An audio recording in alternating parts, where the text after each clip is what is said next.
wabarakatuh. Waalaikumsalam. A'udzubillahi minasyaitonir rajim. Bismillahirrahmanirrahim. Alhamdulillahilladzi hadana li hada wa ma kunna linahtadiya laula an hadanallah. Asyhadu an la ilaha illallah wahdahu la syarikalah wa asyhadu anna Muhammadan abduhu wa rasuluh la nabiyya ba'dah. A'udzubillahi minasyaitonir rajim. Bismillahirrahmanirrahim. Ya ayyuhalladzina amanu taqullaha wa kunu ma'as shadiqin. Amma ba'd. Para salikin, para sahabat, jamaah semuanya, semoga kita semua senantiasa dalam lindungan dan maunah dari Allah Subhanahu wa taala. Dan untuk itu mari kita senantiasa bersyukur, dan untuk itu mari kita basahi lidah dan mulut kita untuk selalu berzikir pada Allah. Salawat serta salam semoga tetap terlimpahkan kepada junjungan kita Nabi Agung Nabi Muhammad Rasulullah sallallahu alaihi wasallam. Allahumma shalli wa sallim wa barik alaihi wa ashabihi. Para salikin rahimakumullah, kita masih meneruskan tentang aqobatul taubah. Tanjakan kedua seseorang yang ingin dan mendekatkan diri pada Allah dan mempersiapkan diri untuk menghadap Allah kapanpun dalam keadaan apapun. Karena itu kita harus melewati rintangan-rintangan itu. Rintangan yang kedua adalah rintangan tentang seorang abid, seorang ahli ibadah. Insya Allah termasuk kita harus senantiasa dengan rendah hati, dengan sadar melakukan taubat atas dosa-dosa kita, karena taubat ini adalah asarul khairul amal. Karena taubat inilah asas dari semua perbuatan yang khair. Seseorang kalau tidak bertobat atas dosa-dosanya, maka sulit untuk berbuat baik. Nah, syarat tobat telah kita bahas pada Sabtu yang lalu.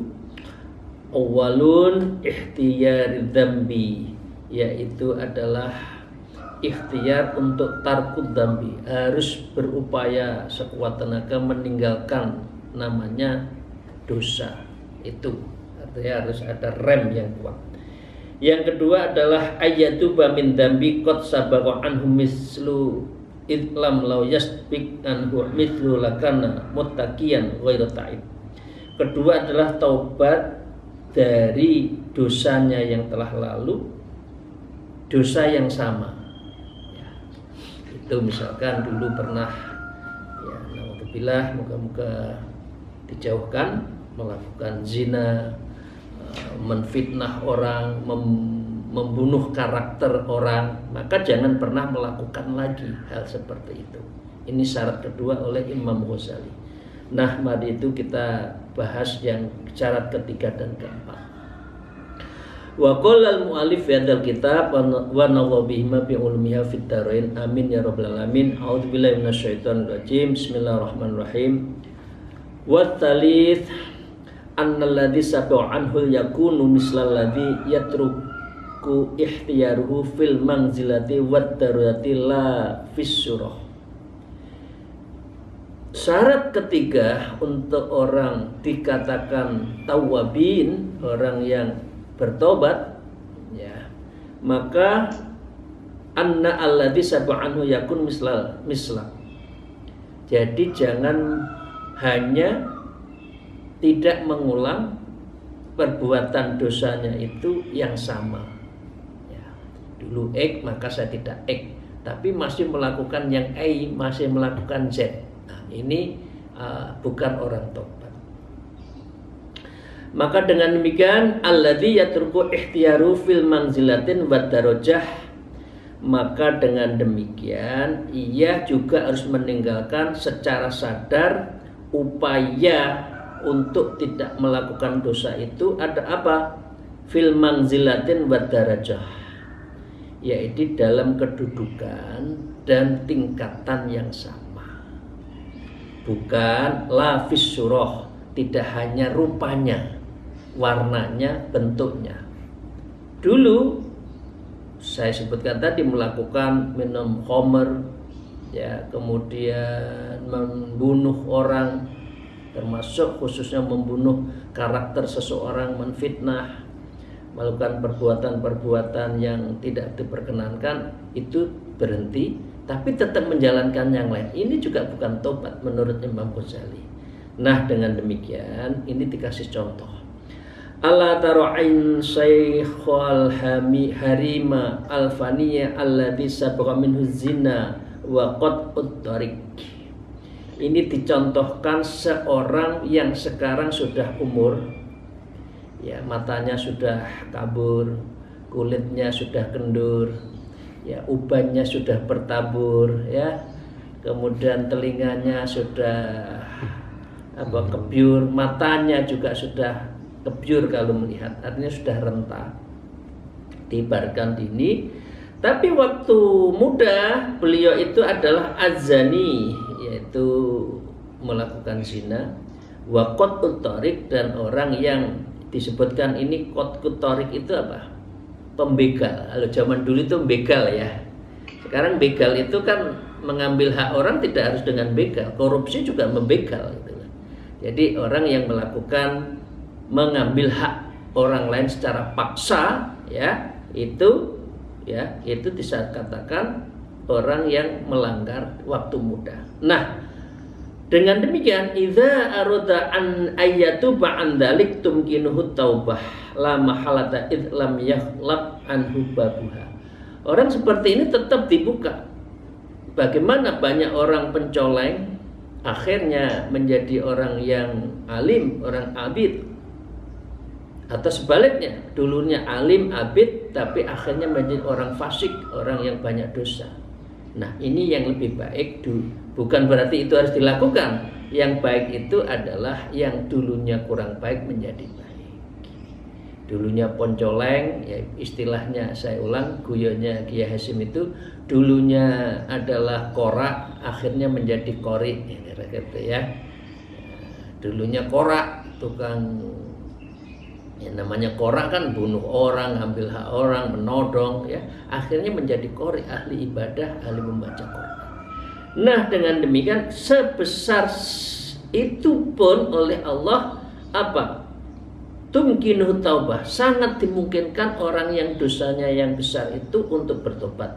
La mahalata illam yakhluq anhu babun, dan Allah tidak menutup pintunya untuk hambanya untuk tobat, minta maaf, ya. Ini napi, ya, maka dengan demikian wala yumkin tarku ikhtiyari zina wa qat'it thariq.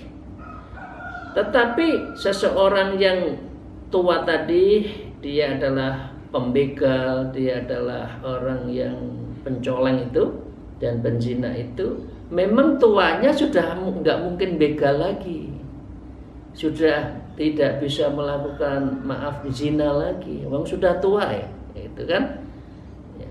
Gimana mau melakukan itu, wong sudah nggak bisa, kira-kira gitu, ya, tidak bisa. Nah, tadi disebut bukan karena tidak bisanya itu kemudian dia merasa sudah tobat, karena memang tidak mampu melakukan lagi, karena itu disebutkan al-manzilatu wad darajah.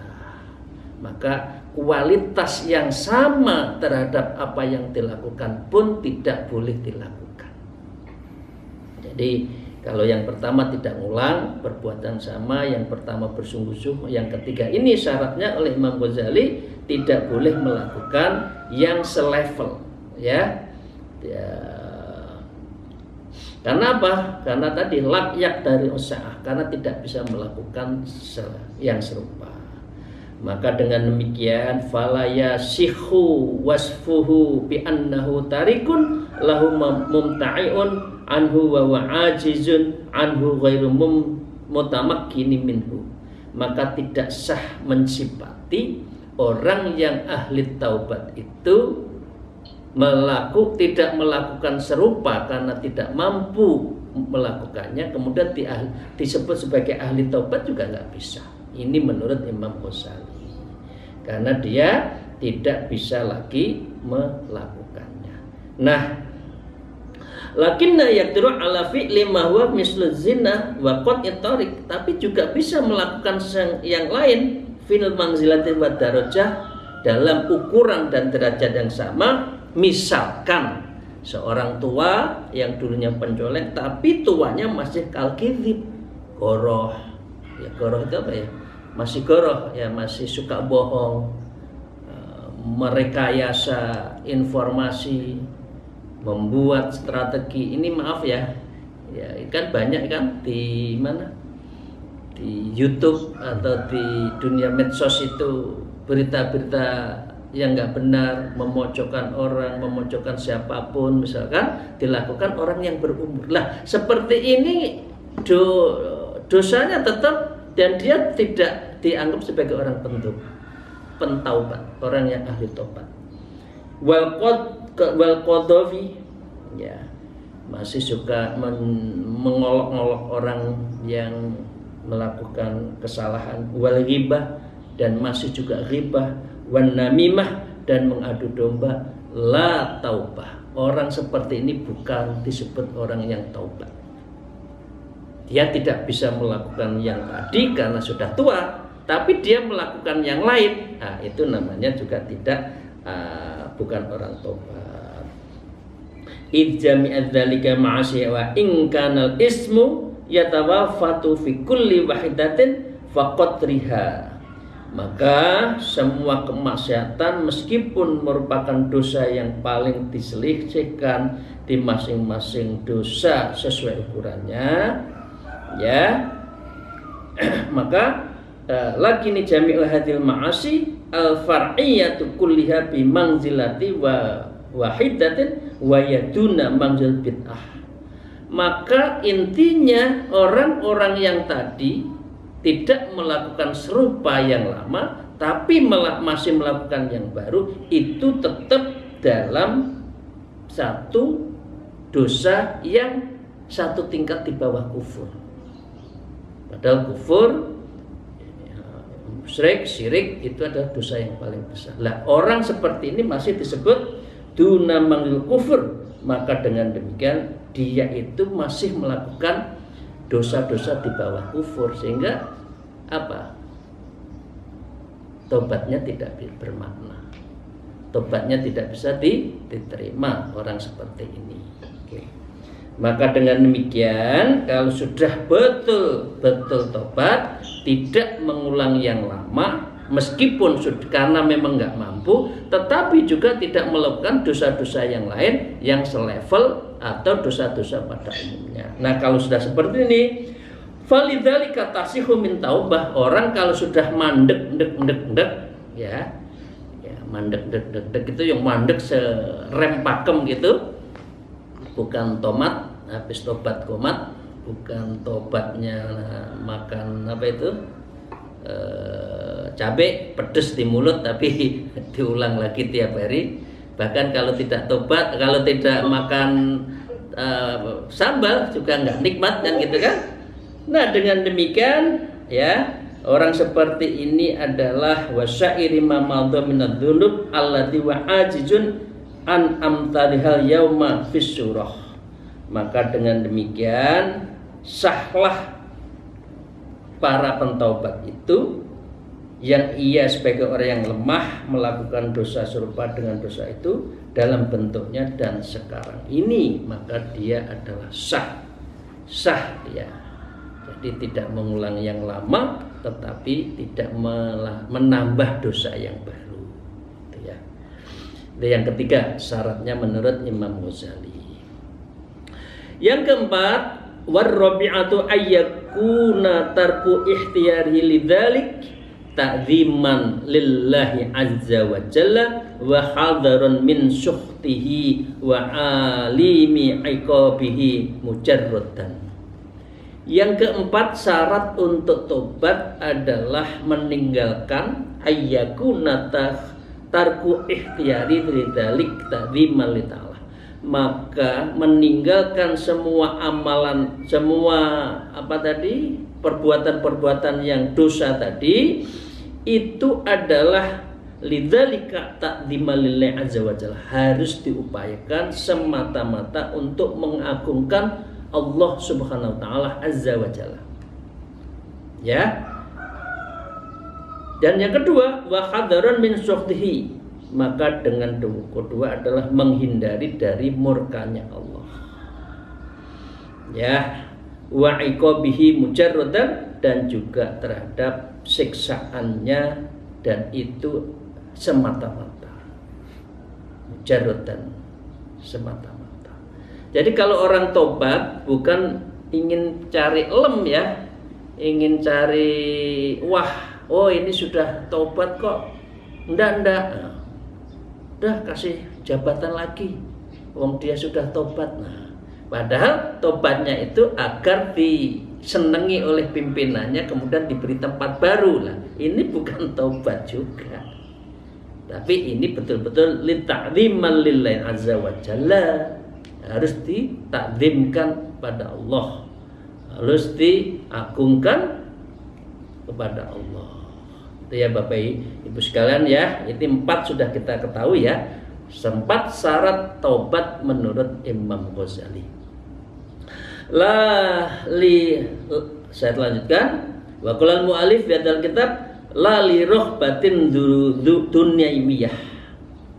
Bukan untuk karena dunianya. Saya tak tobat deh biar orang percaya saya menjabat lagi. Enggak, bukan itu bukan orang tobat. Ya, aw rahbatin minan nas, atau saya takut dari manusia. Saya dilolokkan terus, keri juga saya. Karena itu udahlah, daripada dianggap pendosa saya tak tobat. Nah, itu juga nggak boleh bicara seperti itu. Betul-betul harus litakdziman lillahi ta'ala. Au talabis sana'in au sitin au jahin, ya ini, atau mencari pujian. Ini talibis sana'in, mencari reputasi, ya. Au sitin au jahin, atau dia untuk pangkat, ya, untuk mencari pangkat. Au dhafin, atau menunjukkan saya lemah, cari belas kasihan manusia, nggak boleh, ya. Atau kondisi fakir, au fin nafsi au fakrin. Fakrin itu adalah kondisi yang lemah dalam arti psikis maupun fisik, ya, psikis maupun fisik, ditunjukkan setelah tobat, itu juga nggak boleh. Orang minta belas kasihan kan seperti itu, jadi tidak diniatkan untuk pada Allah. Au ghairu dzalik, atau sebab-sebab yang lain. Jadi itu Bapak Ibu sekalian ya. Nah, dengan demikian fahadhi syara'itut taubah, maka inilah syarat-syarat taubat, ya, wa arkanuha, dan rukun-rukunnya telah disampaikan. Fa idza hasalat, maka apabila tobat kita itu hasolat, berhasil, dikabulkan oleh Allah, diterima oleh Allah, fastakmalat, maka dengan demikian iktimalah, fastakmalat, maka sempurnalah tobat yang dilakukan orang pendosa. Fahiyya taubatan hakikoh sodikoh, inilah yang disebut dengan taubat yang hakiki dan sebenar-benarnya, atau biasa disebut dengan taubatan nasuha. Ya, taubatan nasuha syaratnya 4 tadi menurut Imam Ghazali, dan secara kaifiatnya hari Kamis kemarin sudah kita bahas, mandi tobat, ya, kemudian sholat tobat, zikirnya, dan betul-betul mendekatkan diri pada Allah. Itu syarat. Sekarang tentang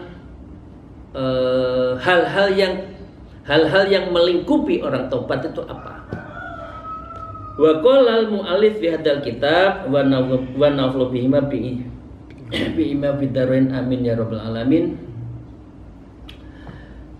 Wa amma muqaddamatut taubati fatalasun. Wa amma, adapun muqaddamah yang mendahului sebuah environment, sebuah komitmen seorang yang ingin tobat atau fatalasun, itu ada 3.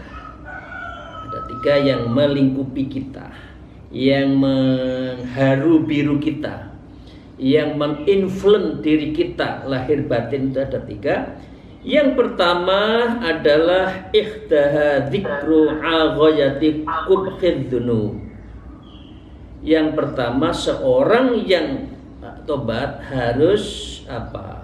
Harus dzikrun ghayati qubhid dzunub, mengingat terhadap puncak-puncak dosa. Apa sih dalam hidup saya, kita semua yang paling dosa besar? Membentak orang tua, naudzubillah. Itu harus tersetrumkan dalam diri kita itu. Ya Allah, dosa saya besar. Membunuh, menfitnah, atau perbuatan-perbuatan yang lain yang paling berat itu menurut Imam Ghazali harus apa? Dzikru ghayah. Jadi diingat. Dari situ orang menjadi takut.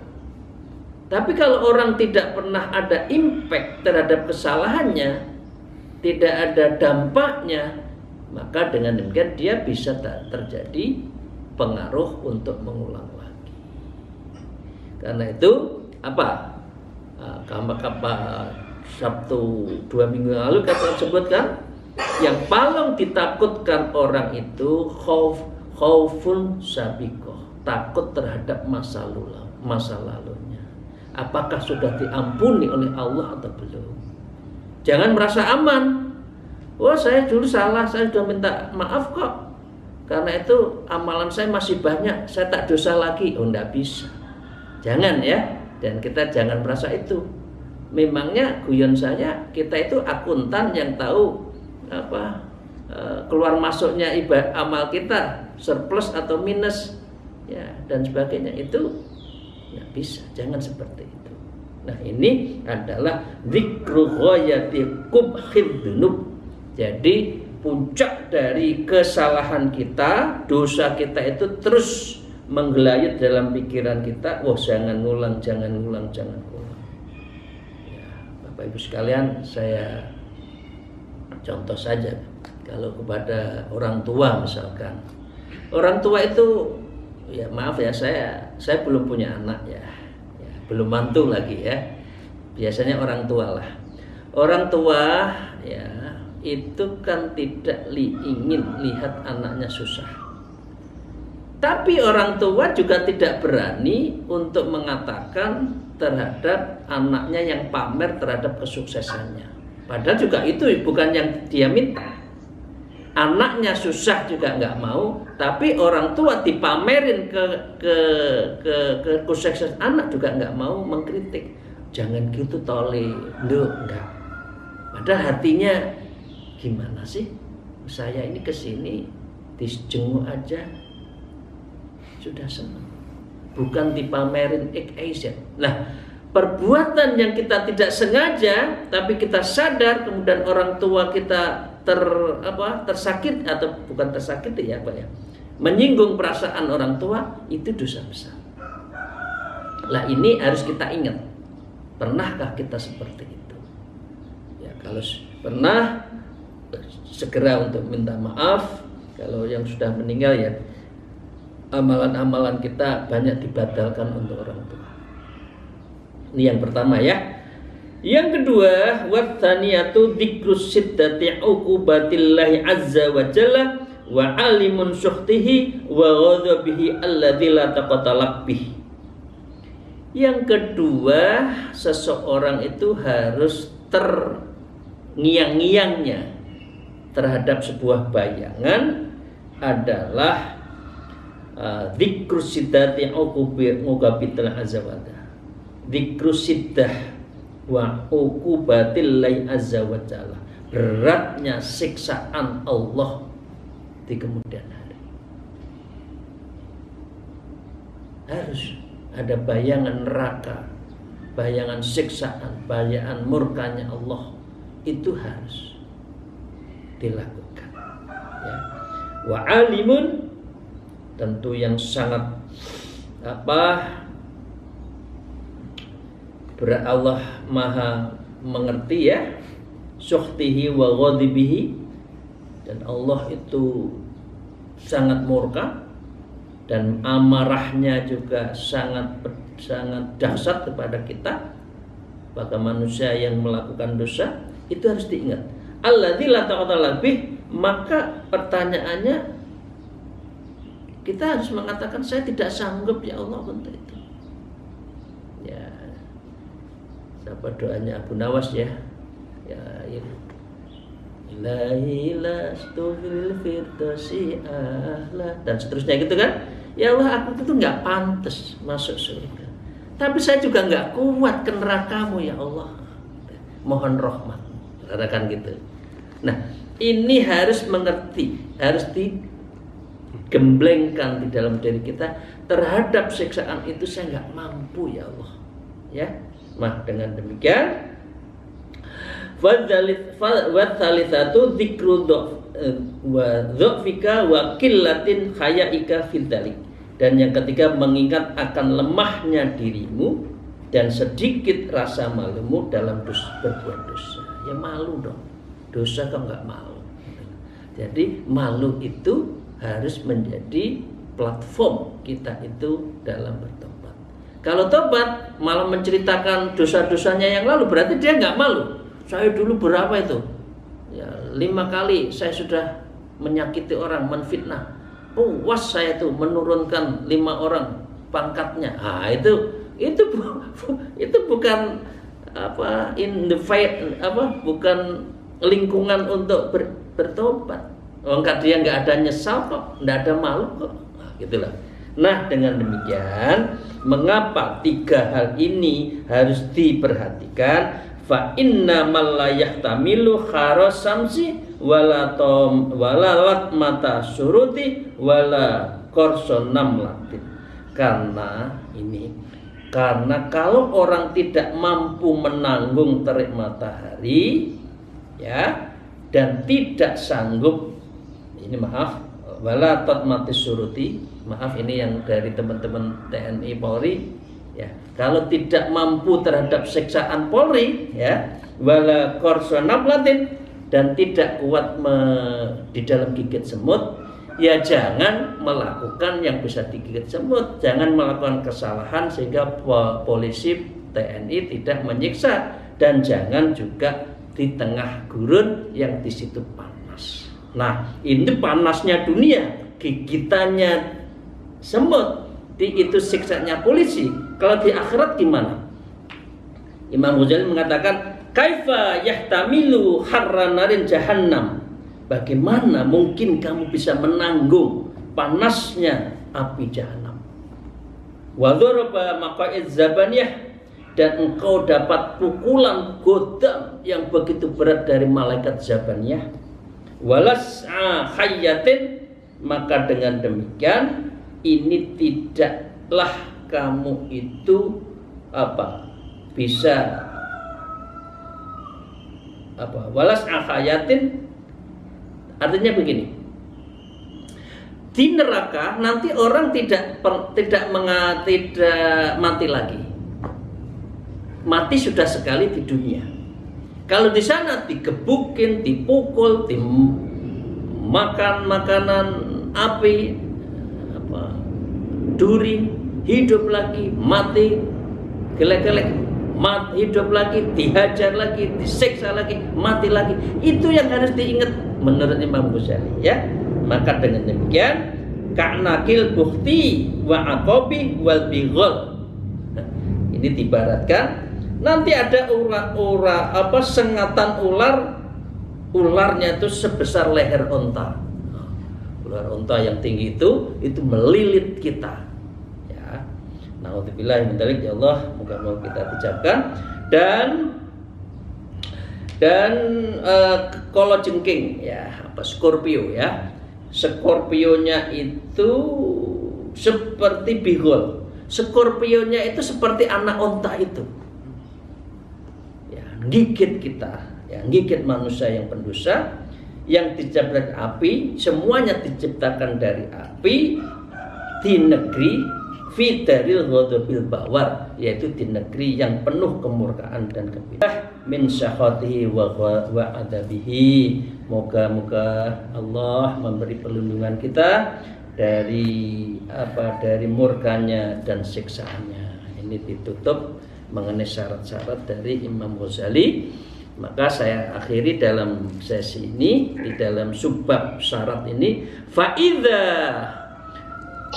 wadabta ala hadhil adhkari wa awattaha ana al-laili wan nahari fa inna satahmiluka ala taubah. Maka apabila engkau merutinkan 3 hal itu, pendahuluan yang 3 ini kita ingatkan terus sepanjang malam dan siang, fa innaha satahmiluka ala taubah, maka itu bisa mendorong, membawamu kepada membawa kita itu adalah taubatan nasuha minadz dzunubi, dari dosa-dosa kita. Di sini disebut diakhiri wallahul muwafiq bifadlih. Semoga Allah memberikan pertolongan dengan keutamaannya. Oh, saya baru tahu ini ya. Jadi wallahul muwafiq disampaikan oleh Imam Ghazali ternyata ya, cuma ditambah ila aqwamit thariq. Ya Allah, berikan saya kepada pertolonganmu, ila kepada jalan ya, thariq, ila aqwam, jalan yang mulia, artinya siratal mustaqim. Jadi kalau orang nahdiyin kan itu kan wallahul muwafiq ila aqwamit thariq ya, tidak cukup dengan wabillahi taufik wal hidayah. Itu sudah umum, Tapi kalau sudah ngerti Imam Ghazali, ditutupnya wallahul muwafiq ila aqwamit thariq. Demikian, terima kasih. Semoga Allah meridhoi, membimbing kita dan memberikan maunah maghfirah. Amin ya rabbal alamin. Wallahul muwafiq ila aqwamit thariq. Wassalamualaikum warahmatullahi wabarakatuh.